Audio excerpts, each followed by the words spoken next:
تو جب نبی صلی اللہ علیہ وسلم نے فرمایا نا کہ تم موت کے بعد دوبارہ زندگی ملے گی، تمہیں اللہ کے سامنے حساب و کتاب دینا ہے، تو وہی مشہور سوال تھا سأل سائل بعذاب واقع. اللہ فرماتے ہیں واقع کب ہوگا یہ تو میں نہیں بتاؤں گا، میرا اصول ہی نہیں ہے کہ میں قیامت کا علم بتا دوں، لیکن اتنی بات ہے للکافرین لیس لہ دافع. جو بھی اللہ کا منکر ہے، اللہ کو نہیں مانتا، اللہ کے احکام کو فالو نہیں کرتا، جب وہ عذاب آئے گا تو دنیا کی کوئی طاقت اس عذاب سے ان کو بچا نہیں سکے گی. تعرج الملائکۃ والروح الیہ فی یوم کان مقدارہ 50,000 سنہ. 50,000 سال کا ایک دن ہوگا. کہیں 1,000 سال اللہ نے ذکر کیا میدان حشر کے بارے میں، کہیں 50,000 سال. تو علماء نے بیان کیا یہ لوگوں کے حالات کے حساب سے ہوگا. یہ ٹائم کے جو یونٹ ہے نا، یہ ہر ایک کے حق میں مختلف ہوتے ہیں. دیکھو جب ہم پیدا ہوئے تو ہم کائنات کو بننے کے اربوں سال کے بعد پیدا ہوئے ہوں گے نا، تو کیا ہمیں انتظار کرنا پڑا؟ بولو نا کیا ہو گیا؟ اگر ہمیں اللہ انتظار کرواتا ابھی تم عالم ارواح میں ہو، 1 ارب سال کے بعد تمہارا نمبر آئے گا، تو میں تو بوریت سے مر چکا ہوتا. کیا خیال ہے بھائی؟ جہاں فلائٹ 1 گھنٹہ لیٹ ہو جائے انتظار میں آدمی ٹینشن میں چلا جاتا ہے. لیکن ہم تو جب آئے تو ہمیں تو لگا کہ کائنات کی ابتدا آج سے ہو رہی ہے. جب ہم نے ہوش سنبھالا، کیونکہ ہمارے وہ یونٹ جو تھے نا، جو وقت کی اکائیاں ہیں، وہ ہمارے حق میں اسٹارٹ ہی نہیں ہوئی تھیں. تو اسی طرح مرنے کے بعد جو مردے کے لیے جو ٹائم کے یونٹ ہے نا، وہ چینج ہوتے ہیں. ورنہ جو مردہ بیچارہ 20,000 سال پہلے دفن ہوا ہے، وہ تو قبر میں کوئی عذاب نہ بھی ہو رہا، وہ تو پڑے پڑے ہی بور ہو گیا ہوگا کہ اللہ قیامت لے آ، میں تو ٹینشن میں آ گیا ہوں، 20,000 سال ہو گئے مجھے. تو اس کو تو ایسا نہیں لگے گا کہ 20,000 سال ہو گئے. وہ جب دوبارہ اس کو اللہ تعالیٰ اٹھائیں گے تو نیک لوگوں کو تو لگے گا ابھی ہم سوئے تھے اور ابھی ہمیں کسی نے آ کے اٹھا دیے. جیسے گہری نیند میں جب انسان سوتا ہے، کئی گھنٹے بعض دفعہ سوتا ہے، کوئی آ کے اٹھائے تو اس کو لگے گا یار ابھی تو میں سویا تھا، ابھی آپ نے اٹھا دیا ہمیں. تو سوتے ہوئے آدمی کے ٹائم کے یونٹ الگ ہوتے ہیں، مرنے کے بعد کے ٹائم کے یونٹ الگ ہوتے ہیں، عالم ارواح کے الگ تھے. اور بعض تو یہ بھی میں نے سنا ہے کہ دوسرے سیارے پہ آپ چلے جائیں نا زمین کے علاوہ، تو وہاں بھی ٹائم کے یونٹ چینج ہو جائیں گے. تو اسی طرح آخرت کے ٹائم کے یونٹ بالکل الگ ہیں. ایک دن 50,000 سال کی، دنیا کا جو 50,000 سال ہے نا، وہ وہاں کا ایک دن ہوگا. کسی کے حق میں 1,000 سال، کسی کے حق میں 50,000 سال. یہ وہ ہے جب حساب و کتاب جس میں ہوگا. تو اللہ نافرمانوں کو عذاب سے پہلے نا حساب و کتاب کا عذاب دیں گے. اللہ ہم سب کو اس عذاب سے محفوظ رکھے، جس کو قرآن نے ایک جگہ بیان کیا، یجعل الولدان شیبا، وہ ایسا دن جو بچوں کو بوڑھا کر دے. ایسا دن یفر المرء من اخیہ، انسان اپنے بھائی سے دور بھاگے. اس لیے بڑے بڑے اللہ والے وہ جہنم سے زیادہ پناہ مانگا کرتے تھے میدان حشر کی سختیوں سے. جہنم تو اس سے زیادہ سخت ہے، لیکن وہ میدان حشر کوئی کم چیز نہیں ہے، وہ کوئی کم عذاب نہیں ہے. تو اللہ فرماتے ہیں کہ 50,000 سال کے برابر ایک دن ہوگا. فاصبر صبرا جمیلا انہم یرونہ بعیدا. جب مشرک بار بار کہتے بھائی چھوڑو، ابھی لے آؤ نا، ابھی لے آؤ، تو نبی صلی اللہ علیہ وسلم کو پریشانی ہوتی کہ بھئی اللہ وقت بتاتا کیوں نہیں ہے، بتا دے تاکہ میری جان چھوڑیں یہ لوگ. تو اللہ نے پیغمبر صلی اللہ علیہ وسلم کو تسلی دی، فاصبر صبرا جمیلا، اے نبی آپ صبر جمیل کریں. صبر جمیل وہ صبر ہے جس میں ذرا بھی شکایت نہ ہو. انہم یرونہ بعیدا، اے نبی یہ لوگ سمجھتے ہیں اس کے آنے میں بہت ٹائم ہے، لاکھوں کروڑوں سال ہیں. ونراہ قریبا، جبکہ ہم دیکھ رہے ہیں بس آنے والی ہے. کیوں؟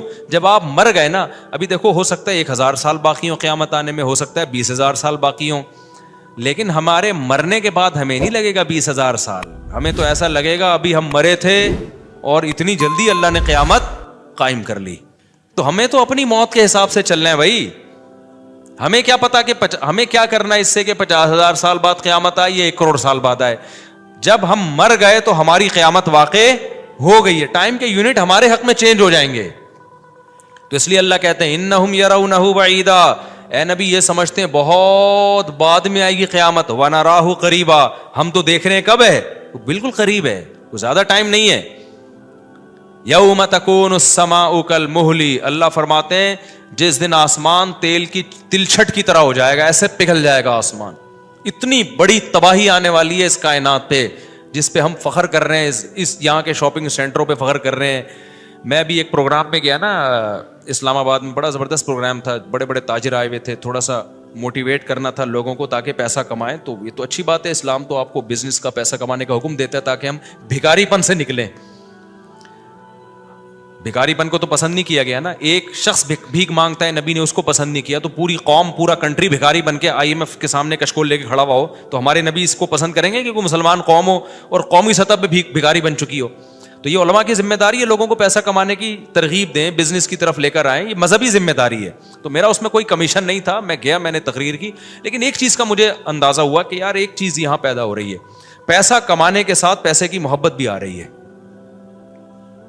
تو مجھے خیال ہوا میں اپنی اسپیچ میں ایک بات کہوں کہ آپ یہاں آئے ہیں, سارے ارب پتی کروڑ پتی تاجر ہیں, سب اپنے اپنے تجربے شیئر کر رہے ہیں کہ میں یہ کرتا تھا, آج میں نے اتنے روپے کما لیے, میں یہ کرتا, تاکہ لوگوں کو موٹیویشن ملے. اچھی بات ہے, بہت اچھا پروگرام تھا.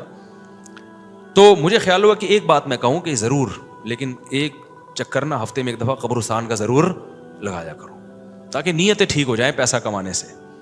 ایسا نہ ہو یہ پیسہ قارون بنا دے آپ کو.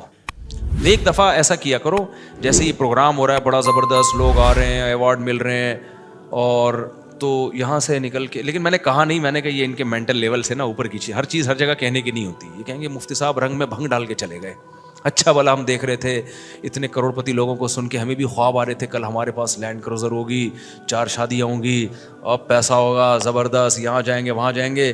یہ مولوی نے آ کے یہاں بھی کیا کر دیا, قبرستان کی باتیں شروع کر دی. تو وہ مناسب نہیں تھا, لیکن دل چاہ رہا تھا کہ میں ان سے کہوں اگلا پروگرام وہ بول دوں گا کہ بہت زبردست پیسہ کمائیں, ایک دفعہ جا کے قبر میں جو آپ سے پہلا کما کے چلے گئے نا پہلے کما کے, یہ یوٹیوبرز تو یہاں آ رہے ہیں اپنا ایکسپیرینس شیئر کر رہے ہیں, میں ایسا کانٹینٹ بناتا ہوں اور میں ایسے محنت کرتا ہوں. اچھی بات ہے, مجھے بڑی خوشی ہو رہی تھی, تھوڑی سی امیدیں ہوئیں کہ شاید پاکستان اب شاید اچھی سمت میں جانا شروع ہو جائے. تو مجھے ان پہ وہ کوئی نہیں, وہ تو بہت اچھا کر رہے تھے, بلکہ یہ تو ایک ظرف کے بڑے ہونے کی بات ہے کہ آپ بتائیں کہ میں نے پیسہ ایسا کمایا, ورنہ لوگ بتاتے کہاں ہیں. مجھے ان یوٹیوبرز میں خوشی ہو رہی تھی, وہ بتا رہے تھے ہم نے یہ کانٹینٹ بنایا, ہم نے ایسے چینل بنایا, اتنے پیسے کمائے. تو اچھی بات ہے, شیئر کرو یار تاکہ لوگوں کی غربت ختم ہو, وہ بھی کریں یہ کام. لیکن ساتھ ساتھ ایک بات, یہ پیسہ آپ کو سلیمان علیہ السلام جیسا بھی بنا سکتا ہے, اور قارون اور فرعون جیسا بھی, ابو بکر عثمان جیسا بھی بنا سکتا ہے, اور ابو جہل جیسا بھی بنا سکتا ہے. کیا خیال ہے, یہ سارے پیسے والے لوگ تھے نا. تو آپ پیسہ کما کے سلیمان علیہ السلام جیسے شکر گزار بن جاؤ, عثمان ابن عفان جیسے غنی بن جاؤ, عبد الرحمن بن عوف جیسے بن جاؤ. اس کے لیے ضروری ہے کہ ہفتے میں ایک دفعہ قبرستان کا وزٹ اپنے خرچے پہ کر لیا کریں, اور ایسے ہی نہیں گزرتے ہوئے, وہاں جا کے کھڑے ہو کے قبروں پہ دیکھا کریں کہ میں جتنا بھی بڑا بن جاؤں, میرے یوٹیوب پہ چینل پہ 10 ملین بھی سبسکرائبر آ جائیں, لیٹنا میں نے کہا ہے تھوڑے دنوں میں جا کے بھائی اس قبر کے اندر.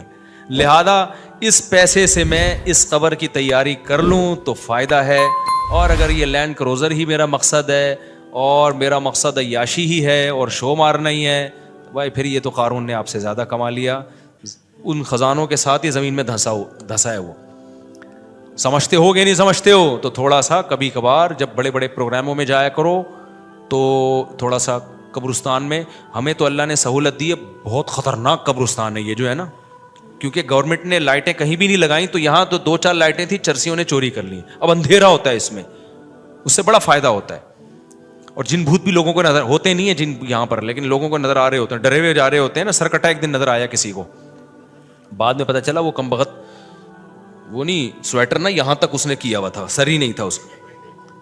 سویٹر یوں کر کے نا قبرستان پہ بیٹھا رہتا تھا, لوگ بھاگ جاتے تھے, بس سرکٹا آیا ہوا یہاں پہ, ٹھیک ہے نا. تو آپ یہ جو ہمیں اللہ نے بڑی سہولت دی ہے, کبھی کبھار ایسا کیا کرو, یہاں چلے جاؤ. رات کے وقت جاؤ گے تو جیسے آپ نے انرجی اپنی خرچ کرنی ہے نا, تو کہتے ہیں ڈاکٹر 1 گھنٹے کی واکنگ سے 15 منٹ کی جاگنگ بہتر ہے. 15 منٹ کی جاگنگ میں اتنی انرجی لگ جائے گی جو 1 گھنٹے کی واکنگ میں نہیں ہوگی. تو دن میں قبرستان 100 دفعہ جانے سے بہتر ہے رات میں 2:30 بجے 1 دفعہ چلے جاؤ. بس رات میں 2:30 بجے 1 دفعہ چلے جاؤ, اور وہاں جا کے بیٹھو, بیٹا آنا کہاں ہے, یہی آنا ہے. اور یہ جو لیٹے ہوئے ہیں نا, یہ سارے غریب نہیں تھے, ٹھیک ہے نا. ان میں بہت سارے کروڑ پتی تھے, ارب پتی تھے, 4 شادیوں والے بھی تھے, 1 والی بھی تھے, اور بچوں والے بھی تھے, بغیر بچوں والے بھی تھے, جوان بھی تھے, بڈھے بھی تھے, 30 سال کے بھی تھے, 15 سال کے بھی تھے, 6 مہینے کے بچے بھی تھے. کیا نظر آ رہے ہوں گے, خبریں جا کے دیکھو.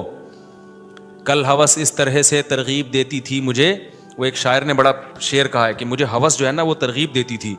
ہوس نہیں ہوتی پیسوں کی دولت کی کہ یہ سکندر ہے, ہاں وہ کہ جو ہے نا, مجھے پورا شعر یاد نہیں, 20 سال ہو گئے سنے ہوئے اس کو.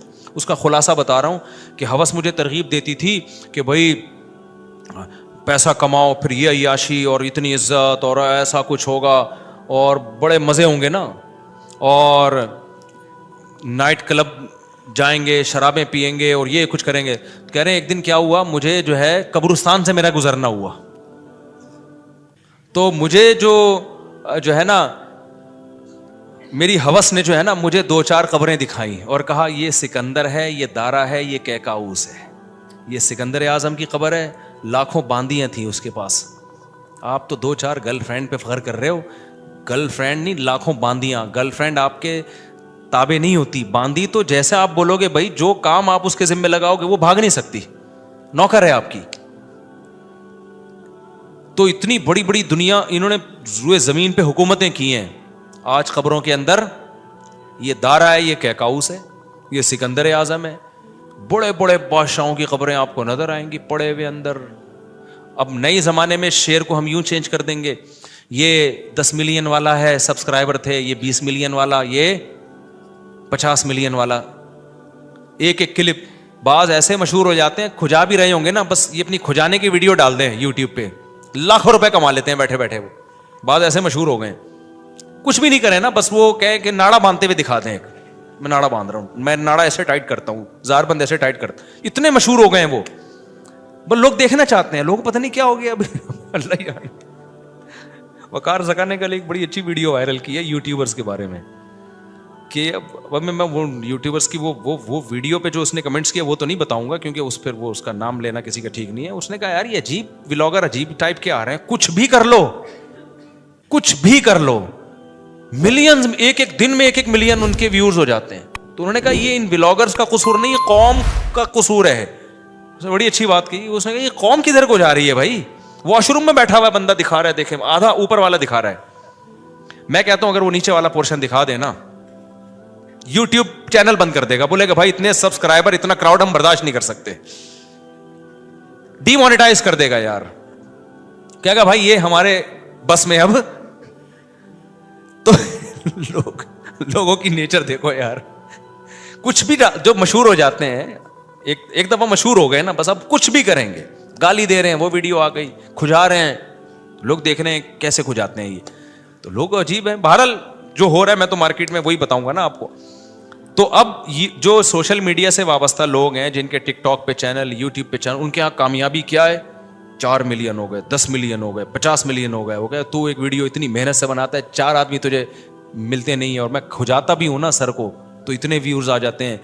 تو کل یہ شعر چینج ہوگا, یہ سکندر ہے, یہ دارا قبروں میں نا, تو کہیں گے یہ 10 ملین والا ہے, یہ 20 ملین والا. یہ ناڑا باندھتے ہوئے ایک دفعہ ویڈیو ڈالی تھی اس نے, اور 20 ملین ایسے ہو گئے تھے. تو یہ سب آئے گا مارکیٹ میں. تو اس لیے میرا دل چاہتا ہے کہ میں ان لوگوں سے, میرا اس پروگرام میں دل چاہ رہا تھا ایک دفعہ بولوں کہ آپ تمام حضرات سے گزارش ہے, بہت اچھا پروگرام ہے, اور اللہ کرے اور پیسہ آئے اور یہ لوگ اپنے تجربوں کو شیئر کریں, لیکن کائنڈلی تھوڑا سا قبرستان بھی, ہمارے نبی نے پیسہ کمانے کی ترغیب دی ہے, ساتھ ساتھ قبرستان جانے کی بھی ترغیب دی ہے. صحیح بخاری کی حدیث ہے, کنت نہیتکم عن زیارت القبور فزوروها فانها تذکر الاخرہ. نبی نے فرمایا میں نے تمہیں قبرستان جانے سے منع کیا تھا کیونکہ بدعتیں ہو رہی تھیں, شرک پھیل رہا تھا, لیکن اب توحید قائم ہو گئی ہے, شرک کا خطرہ ختم ہو گیا. فرمایا فزوروها, قبرستان جایا کرو, کیونکہ اس سے آخرت یاد رہتی ہے. انسان اپنی اوقات میں رہتا ہے, اپنی اوقات سے باہر نکلنے کی کوشش نہیں کرتا. تو اللہ میاں بھی فرما رہے ہیں تم اس کو بہت دور سمجھ رہے ہو, ہم سمجھ رہے ہیں بہت قریب ہے. اور یہ جتنی رنگینیاں اس کائنات کی نظر آ رہی ہیں نا, یہ سب ٹوٹ پھوٹ کے مٹی ہونے والی ہیں, برابر ہونے والی. تو یوم تکون السماء کالمہل وتکون الجبال کالعہن. اتنے بڑے بڑے پہاڑ اللہ کہتے ہیں روئی کی گالوں کی طرح اڑیں گے. آپ سبسکرائبر کو لے کے بیٹھے ہوئے ہو, یہ بڑے بڑے پہاڑ جو ہل نہیں سکتے نا, یہ روئی کی گالوں کی طرح اڑ رہے ہوں. وتکون الجبال کالعہن ولا يسأل حمیم حمیما. جگری دوست بھی کسی دوست کو نہیں پوچھے گا. تو اگلے ہفتے انشاءاللہ یہاں سے میں آگے سے شروع کروں گا تاکہ یہ صورت ہماری ختم بھی ہو. اللہ تعالی ہمیں موت سے پہلے نا تیاری کی توفیق عطا فرما دے. دنیا کماؤ ضرور بھائی, اتنا فری نہ کراؤ جتنا ہم دنیا کو فری کرا رہے ہیں، اتنا کراؤ جتنا یہاں پر رہنا ہے۔ اللہ تعالیٰ سمجھنے کی عمل کی توفیق عطا فرمائے۔